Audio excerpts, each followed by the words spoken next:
I did not buy this plant, nor did I grow it from seed. I used ancient Amish techniques passed down by the elders of Lancaster County. To me, the only English they trusted with their secrets. Nah, I'm just kidding. What we're going to do today is something that people have been doing in their yards for years.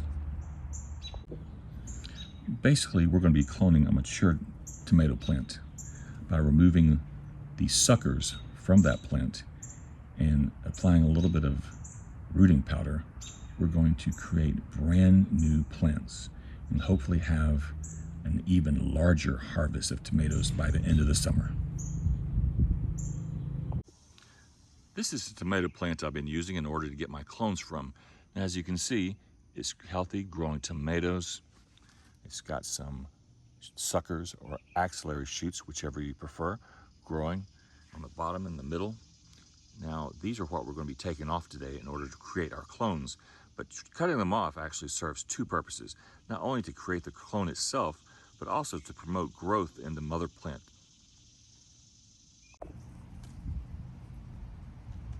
Since I need to be more careful removing the sucker, since I'm going to be using it for cloning, I don't need to use my hands to pinch it off. I should get some shears like these, little tiny ones I usually use for herbs and for this purpose to cut off the small suckers off the tomato plants. This is going to help me be precise.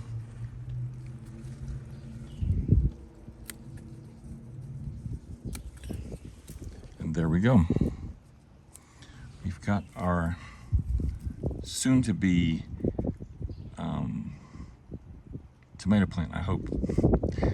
Usually what happens is once you get it prepped, remove the lower leaves and add the rooting hormone, you'll have about 2 weeks to wait before you actually see any meaningful root growth. With me, it usually takes about 2 weeks. So now the next step is to get some of this off the bottom.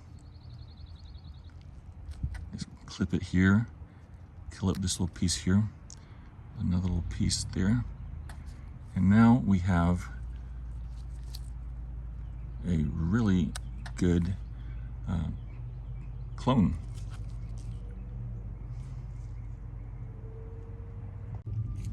Now I'm going to show you what we do next. With the lower part of this shoot, we scrape just a tiny bit off the bottom, making sure we don't cut too deep, just a very nice slow motion. The idea is just to get the outer cells scraped off so that when we dip it into the rooting solution, it's going to take hold and speed up the process just a little bit.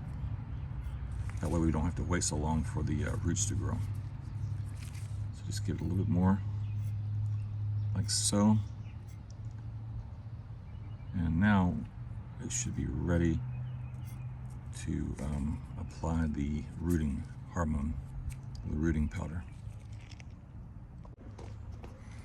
Okay, as you can see, I've got everything set up, ready to process the cutting I just took. We're going to put it in a little bit of water, dip it in some water to get it nice and moist. Then we will be adding a little bit of rooting powder. Now this, we don't want to put too much on it, just enough to coat it, but any excess we just knock it off. And then we finally just put it in the cup. And the thing I like about these cups here is that they're transparent. And as the cutting grows and the roots start to develop, you actually can see them instead of using some dark black cup like you normally see. So that one is preferred, and I think it would probably be a good idea if you have access to one to go ahead and use that instead. So here we go. Dip in the water, dip in the rooting solution, just kind of knock off a little bit there, and we just place it in the cup with the potting soil, and there we go.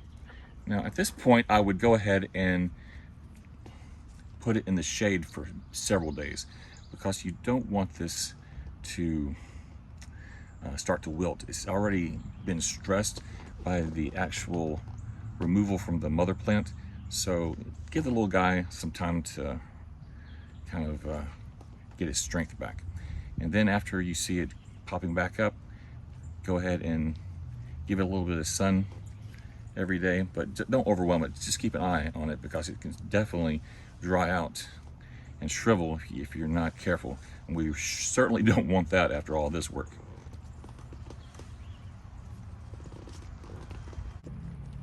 So now we're pretty much at the last step of the process. We've got our very nice clone here that has a lot of root growth, as you can see through this transparent little pot. All the way around you can see nice roots.